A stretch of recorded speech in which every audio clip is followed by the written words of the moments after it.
30 milhões de brasileiros deixaram de votar no segundo turno das eleições presidenciais deste ano.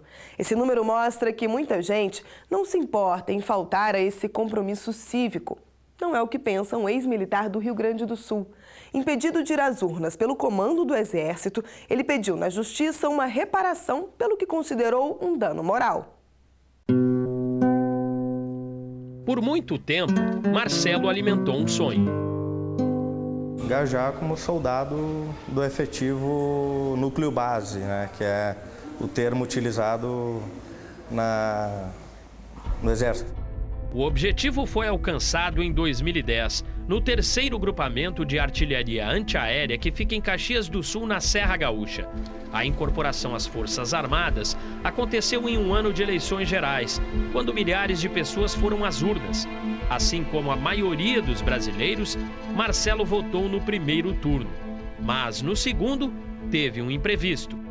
Eu faltei a uma parada diária, né, um procedimento de início do serviço, então não pode faltar a parada diária, e eu recebi um impedimento durante o final de semana. O que aconteceu de problema maior foi que esse impedimento saiu justo no final de semana onde ocorreria o segundo turno das eleições. Na prática, o impedimento a que Marcelo se refere é uma prisão. O militar punido fica impossibilitado de deixar o quartel naquele período. No caso dele, a consequência foi mais grave: a ausência na segunda etapa da eleição presidencial.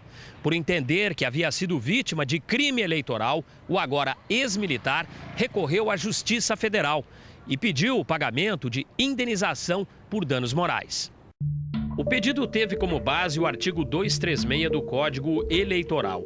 A norma diz que nenhuma autoridade poderá prender ou deter qualquer eleitor no período de 7 dias, sendo 5 antes e 2 após o encerramento do pleito.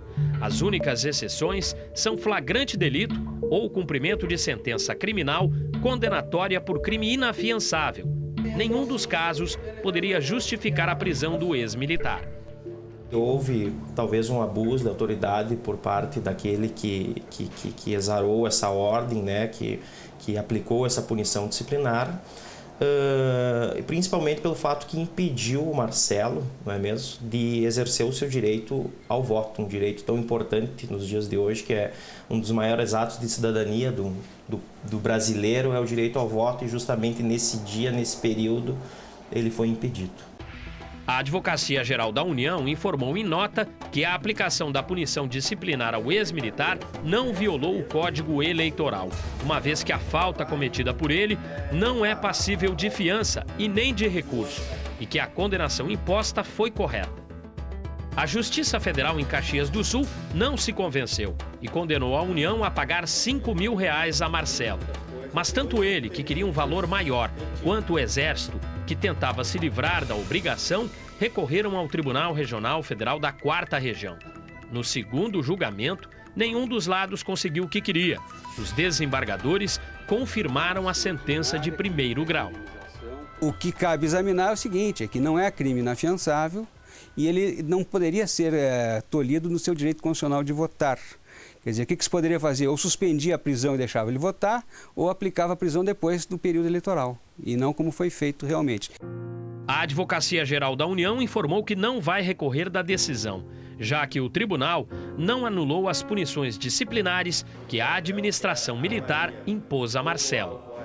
Como se sabe, as punições disciplinares militares, elas são muito peculiares, né? Os militares são servidores peculiares, tanto é que existe um Código Penal militar, que é diferente do outro, que é o Código Penal comum, e existe uma justiça militar para os crimes militares. Bola para frente, eu sou a mesma pessoa que nem eu era naquele período lá. Sempre trabalhei corretamente, sempre procurei seguir as linhas legais do Exército, né?